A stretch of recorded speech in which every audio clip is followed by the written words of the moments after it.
qual a ligação da língua? Porque a gente falou muito... A gente acha muito que a língua tem essa questão só da amamentação. Mas qual a ligação da língua com os outros desenvolvimentos motores, né? Tipo, como que ela tá ligada com tudo isso? Então, vamos lá. Eu acho que eu não vou dar uma aula aqui, mas eu acho que para as pessoas entenderem um pouco tudo isso que a gente fala, eu acho que é tão importante que as pessoas entendam. A formação do freio da língua, ela vai acontecer lá entre a 8ª e 10ª semana de gestação.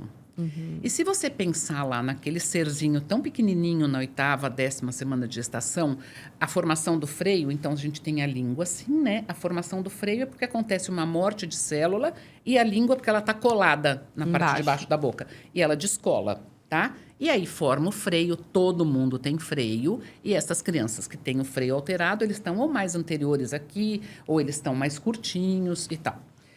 Pensa que o que a criança faz dentro da barriga? Ela se mexe e ela engole, né? A partir da 10ª semana de gestação, o bebê começa a engolir o líquido, que era uma coisa que a gente não acreditava antes. A gente falava que isso acontecia na 32ª.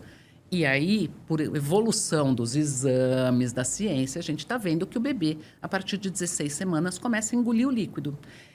Pensa que esse é um movimento que ele vai fazer lá no útero. Então, se ele já faz com uma alteração, porque ele já tem uma alteração no movimento, o que a gente pensa é que este bebê já se postura de uma forma diferente no útero, por conta disto. Quando ele nasce, qual é o primeiro apoio que o bebê faz na vida? Da amamentação. A língua no mamilo, né? Então, assim, pensa quanto é importante isso. O bebê não tem controle cervical, o bebê não tem controle de tronco, não tem nenhum controle. O bebê nasce, ele não tem nenhum. A gente nasce muito imaturo, né? Então, ele acaba fazendo este apoio e, por conta da dificuldade do apoio, ele vai compensando este corpinho, né? Então, pensa que, assim, as coisas estão muito relacionadas. Então, se eu tenho uma dificuldade e eu não consigo mexer minha língua, e o que o bebê precisa fazer nessa idade? Mamar, né? Para sobreviver. Portanto, ele vai fazendo adaptações, que eu acho que esta que é a questão. Ele vai posturando aquele corpo de uma forma e isto vai trazendo as dificuldades, as tensões. Mas a língua, ela tá ligada na musculatura, né? Toda ligada aqui, né? Se a gente pensar na língua e todos os músculos que a gente tem do pescoço, são todos ligados. A língua da gente, ela vem até aqui, né? A gente pensa na língua só no que sai. Só que a base da nossa língua, ela tá mais ou menos aqui. E aí sai toda a musculatura do pescoço. Então, não dá pra gente dissociar, né? E depois tem outra coisa, esse bebê que tem a língua presa, ele é um bebê que ele não posiciona esta língua lá no céu da boca, que ela tem, a língua tem que ficar bem acopladinha lá no céu da boca. Ele não faz isso, ele mantém uma língua abaixo. Então, ele abre a boca fica mais aberta, ele faz uma outra. Pensa na postura que vai acontecendo por conta desta alteração. Vai tudo. Eu até acho que você, não sei, acho que foi você que me deu um exemplo uma vez, que assim, a gente pisa numa agulhinha no dedo, no dedinho do pé.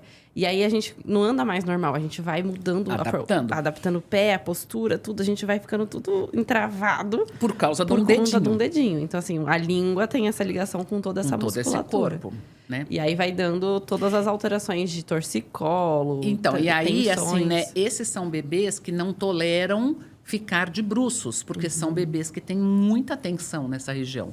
Então, ficar de barriguinha para baixo, ele não tolera. Então, são bebês que não têm um desenvolvimento motor como deveriam. Sim. E aí, no caso, para quem não acompanhou, no caso da Gigi, né? O meu caso, a gente não foi atrás por conta da amamentação.